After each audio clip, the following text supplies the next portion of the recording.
Hello, my name is Niall Taylor, and this is a presentation describing the origin of animals. Extant animals are multicellular organisms which largely share the common traits of consuming organic material, breathing oxygen, and undergoing sexual reproduction. They are linked through their ontogenetic stage in growth, where a blastula is formed during embryonic development.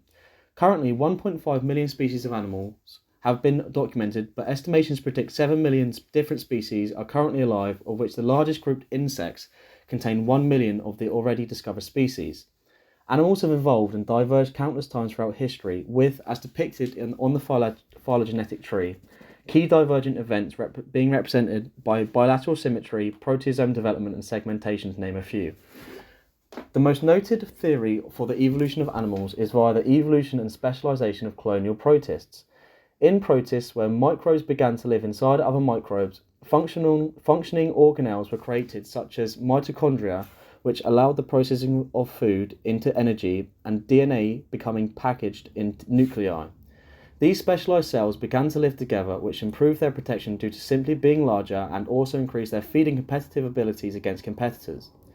Cells in these groups began to further specialize in order to support the wider group, each by doing beneficial jobs such as making junctions between the cells to hold the group together, and in the enveloped digestive cavity, digestive enzymes were produced which indicate an early proto-animal.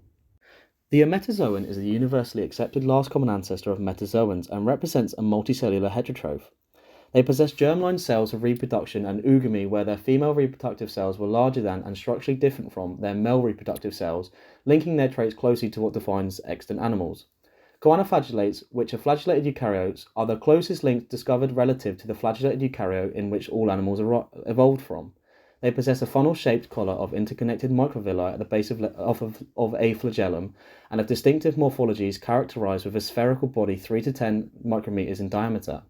Their morphological similarities to sponge choanocytes has since been genetically supported via similarities in multiple unlinked sequences between the two, and they have been screened to show that they possess genes to synthesize homologules of metazoan cell signaling and adhesion genes, suggesting them to be closely related and ancestral to metazoan evolution. Fossils which suggest animal life have been found as far back as the Ediacaran biota and the late Precambrian, but evidence to confirm the fossils to be animals was sparse until the discovery of the cholesterol lipids in the fossils of Dickinsonia. As cholesterol is an animal lipid, the discovery confirms Dickinsonia to be the earliest known confirmed animal species, thus establishing the presence of animals to date back to the Precambrian. The original animals have been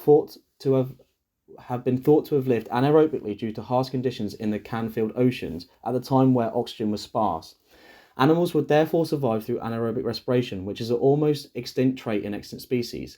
However, findings of Loricephera, a marine animal, and Henegai, a salmon parasite, have found each species to either have mitochondria which instead acts as hydrogenosomes, or to have no mitochondria at all, which relates them closely to the conditions that would be necessary for the survival of early animals in the Precambrian. The Cambrian explosion describes the period in which animals rapidly diversified and practically all major animal phyla first appear in the fossil record. The rapid diversification of animals resulted in the divergence event of most modern extant phyla. Whereas going into the era, most organisms were represented as colonies or small multicellular species. Due to the severe rate of diversity, the species at the time evolved in their complexity as well as their variance, thus providing the ancestral path for further evolution and thus the different genetic and morphological variances in species today. Of the many species which evolved in the time frame, some notable examples include chordates, which are distinct via their 5 synapomorphies, trilobites, which had easily fossilized exoskeletons, leading them to be the first found fossil of the era in 1689 by Wan Shizhen, and echinoderms, which are radially symmetrical marine animals in which extant species include starfish. As a brief summary, animal evolution is greatly attributed to the specialization and evolution of colonial protists.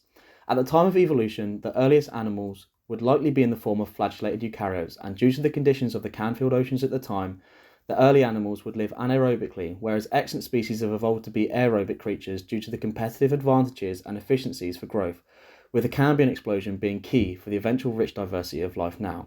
Thank you for listening.